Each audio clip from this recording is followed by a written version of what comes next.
नमस्ते दोस्तों, स्वागत है आपका आपके अपने YouTube चैनल पर।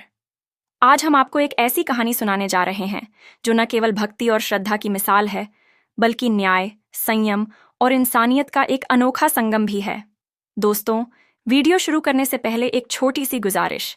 आप हमारी इस वीडियो को कहाँ से देख रहे हैं? दिल्ली, मुंबई, जयपुर, पटना, हैदराबाद, दुबई, न्यूयॉर्क या कहीं और से? कृपया अपना नाम और शहर का नाम कमेंट बॉक्स में ज़रूर लिखें। तो चलिए शुरू करते हैं आज की कहानी, जो आपके रोंगटे खड़े कर देगी। सावन का पवित्र महीना था। रुड़की के गंगा घाट पर भक्ति का सैलाब उमड़ा हुआ था। दूर दूर से शिव भक्त कांवड़ लेकर हर हर महादेव और बोल बम के जयकारों के साथ उमड़ रहे थे। घाटों पर घंटियों की गूंज, मंत्रों का उच्चारण और भक्तों का जोश पूरे वातावरण को भक्तिमय बना रहा था। इसी भीड़ में एक साधारण भगवा वस्त्रों में एक महिला कंधे पर कांवड़ लिए, सिर झुकाए भोलेनाथ का नाम जपते हुए काल भैरव मंदिर की ओर बढ़ रही थी। कोई नहीं जानता था कि यह महिला कोई आम भक्त नहीं, बल्कि जिले की नई नियुक्त पुलिस अधीक्षक एसपीएफ थी। उनका नाम था निशा वर्मा। तेज तर्रार, साहसी और जमीन से जुड़ी एक ऐसी अफसर जिन्होंने ठान लिया था कि इस बार वे सिर्फ ड्यूटी नहीं करेंगी, बल्कि एक आम भक्त की तरह गंगा जल लेकर भोलेनाथ का जलाभिषेक करेंगी। उनके साथ कोई सिक्योरिटी नहीं थी, कोई पुलिस वाला रौब नहीं, बस एक सच्चे शिव भक्त की तरह वे भीड़ में शामिल थीं। कांवड़ यात्रा में हर वर्ग, हर उम्र के लोग थे।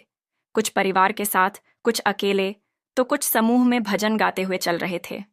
रास्ते में जगह जगह पंडाल सजे थे। कहीं शरबत बंट रहा था, कहीं चने गुड़ और फल। लोग कांवड़ियों की सेवा को पुण्य मानकर उनके चरण धोने तक को तैयार थे। निशा ने देखा, एक छोटी सी लड़की अपने नन्हे हाथों से कांवड़ियों को पानी पिला रही थी। उसके चेहरे पर मासूम मुस्कान थी। यह देखकर निशा की आंखें नम हो गईं। उन्होंने मन ही मन कहा, हे भोलेनाथ, तेरी भक्ति में कितनी शक्ति है। लोग जात पात, अमीरी गरीबी भूलकर एक दूसरे की सेवा में जुटे हैं। पुलिस बल भी पूरी मुस्तैदी से ड्यूटी कर रहा था। कोई रास्ता साफ कर रहा था, कोई गाइड कर रहा था, तो कोई जरूरतमंद की मदद। करीब 7 किलोमीटर चलने के बाद भीड़ और घनी हो गई। ढोल नगाड़ों और भजनों के बीच अचानक एक अलग सा शोर सुनाई दिया। एक कोने से चीखने चिल्लाने की आवाजें आईं। छोड़ो मुझे, तुमने धक्का क्यों मारा? भीड़ उस ओर दौड़ने लगी। निशा तुरंत सतर्क हो गई। उन्होंने अपनी कांवड़ एक ओर रखी और भीड़ को चीरते हुए उस जगह पहुंची जहां हंगामा हो रहा था। वहां उन्होंने देखा, एक युवती भगवा वस्त्रों में, आंखों में आंसू लिए, गुस्से में एक दरोगा का कॉलर पकड़कर उसे थप्पड़ जड़ रही थी। दरोगा घबराया हुआ था, सिर्फ खुद को बचाने की कोशिश कर रहा था। भीड़ तमाशा देख रही थी। कुछ लोग मोबाइल से वीडियो बना रहे थे।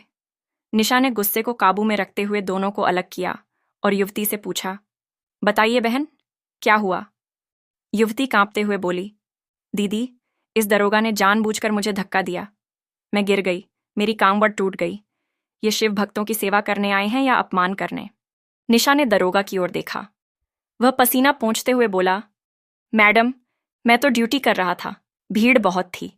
कुछ कांवड़ियों ने मुझे धक्का दिया, मैं पीछे हुआ और ये बहन मेरे पीछे से निकल रही थी, गिर गई। मैंने जानबूझकर कुछ नहीं किया। लेकिन युवती बार बार दरोगा को मारने की कोशिश कर रही थी और भीड़ में गहमागहमी बढ़ रही थी। निशा को एहसास था कि अगर स्थिति को संभाला नहीं गया तो भीड़ बेकाबू हो सकती है। तभी दरोगा गुस्से में आ गया। उसने अचानक निशा के गाल पर एक जोरदार थप्पड़ जड़ दिया। वहां सन्नाटा छा गया। लोग हक्के बक्के रह गए। दरोगा खुद कांपने लगा और बोला, मैडम, अब मान लीजिए, ये थप्पड़ मैंने जानबूझकर मारा। ये मेरी गलती है। आप जो सजा देंगी मंजूर है, लेकिन उस लड़की को मैंने जानबूझकर धक्का नहीं दिया।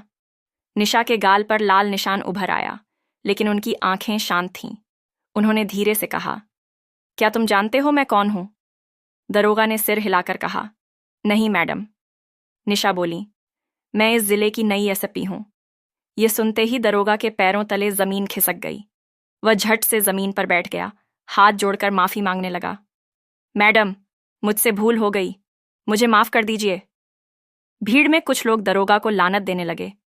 अब गया इसका काम, एसपी मैडम को थप्पड़, हद हो गई। लेकिन निशा का चेहरा शांत था। उन्होंने दरोगा को उठाया और आंखों में आंखें डालकर कहा, तुम्हारा थप्पड़ मेरे चेहरे पर नहीं, उस सिस्टम पर पड़ा है जहां पुलिस और जनता एक दूसरे को दुश्मन समझते हैं। माहौल में सन्नाटा छा गया। फिर निशा ने भीड़ की ओर मुड़कर कहा, आप सब यहां भोलेनाथ का जलाभिषेक करने आए हैं? क्या शिव भक्तों को शोभा देता है कि वे बिना पूरी बात सुने किसी पर हाथ उठाए? उन्होंने युवती की ओर इशारा करते हुए कहा, बहन, अगर आपके साथ गलत हुआ तो आपको इंसाफ जरूर मिलेगा, लेकिन पहले शांत हो जाइए। कांवड़ लेकर चलने वाले हर भक्त की गरिमा है और उसी तरह ड्यूटी कर रहे हर पुलिस वाले की भी गरिमा है। फिर उन्होंने दरोगा से कहा, तुमने जो किया वह गलत था। गुस्से में किसी पर हाथ उठाना, चाहे वह जूनियर हो या सीनियर, तुम्हारे संस्कार नहीं होने चाहिए थे। लेकिन तुमने अपनी गलती स्वीकार की। यह हिम्मत कोई आसान काम नहीं। तुमने सच बोला और यही हिम्मत पुलिस व्यवस्था को बदल सकती है। लोग अब निशा को एकटक देख रहे थे। हर चेहरे पर सवाल था, क्या अब दरोगा सस्पेंड होगा? लेकिन निशा ने जो किया वह किसी ने नहीं सोचा था। उन्होंने माइक मंगवाया और एक अस्थायी मंच पर चढ़कर बोलना शुरू किया। सावन का महीना है। हम सब शिव के भक्त हैं। शिव को विष भी चढ़ाया जाता है और वे मुस्कुराकर स्वीकार करते हैं। क्या हम उनके भक्त होकर यह नहीं समझ सकते कि गलती इंसानी हो सकती है? आज की घटना ने मुझे सोचने पर मजबूर किया। क्या हमारा समाज इतना अधीर हो गया है कि बिना बात सुने फैसला कर लेता है? अगर कोई वर्दी में है तो हम मान लेते हैं कि वह गलत है। यह मानसिकता हमें तोड़ रही है। उन्होंने आगे कहा, दरोगा जी से गलती हुई, उन्होंने माना, और इस बहन से गुजारिश है कि वह माफ करें ताकि एक शिव भक्त की तरह आगे बढ़ सकें। माहौल अब शांत हो चुका था। भीड़ तालियां बजा रही थी। कुछ लोग भावुक हो गए। युवती की आंखों से आंसू बहने लगे। वह आगे बढ़ी और दरोगा से बोली, माफ कर दीजिए भाई साहब, मैं भी गुस्से में बह गई थी।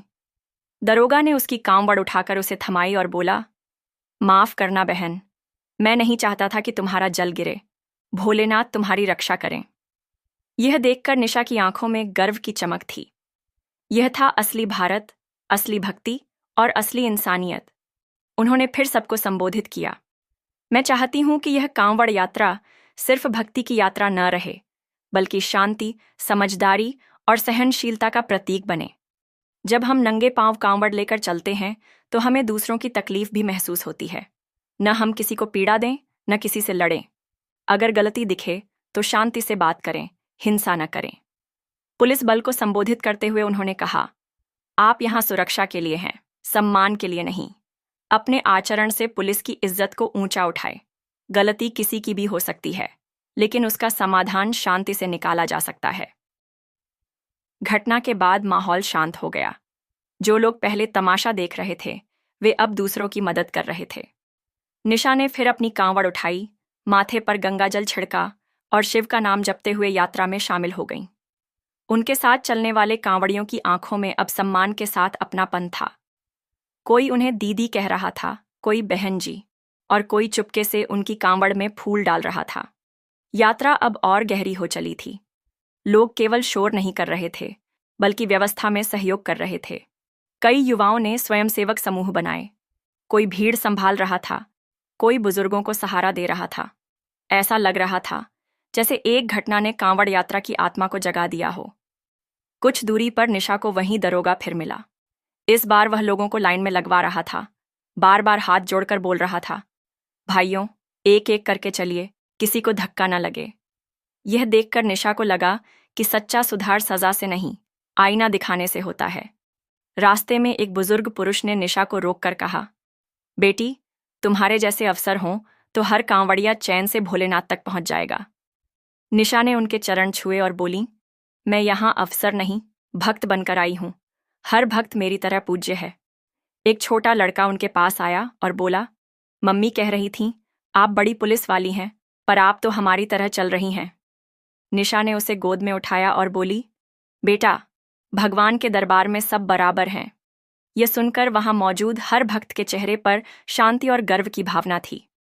रात गहराने लगी, लेकिन यात्रा नहीं थमी। ठंडी हवा, टिमटिमाते तारे और भजनों की आवाज ने माहौल को अलौकिक बना दिया। निशा को लग रहा था कि यह यात्रा सिर्फ पैदल चलने की नहीं, बल्कि भीतर की शुद्धि और इंसानियत को जीने की थी। अगली सुबह काल भैरव मंदिर का रास्ता और कठिन हो चला था। ऊंचाई बढ़ रही थी, पैर थक रहे थे, लेकिन हर भक्त की आंखों में एक ही उम्मीद थी, बस भोलेनाथ के दर्शन। निशा के साथ अब कुछ और लोग जुड़ चुके थे। कोई उन्हें लीडर नहीं कह रहा था, लेकिन उनके संयम और साहस ने सबके लिए एक मिसाल कायम कर दी थी।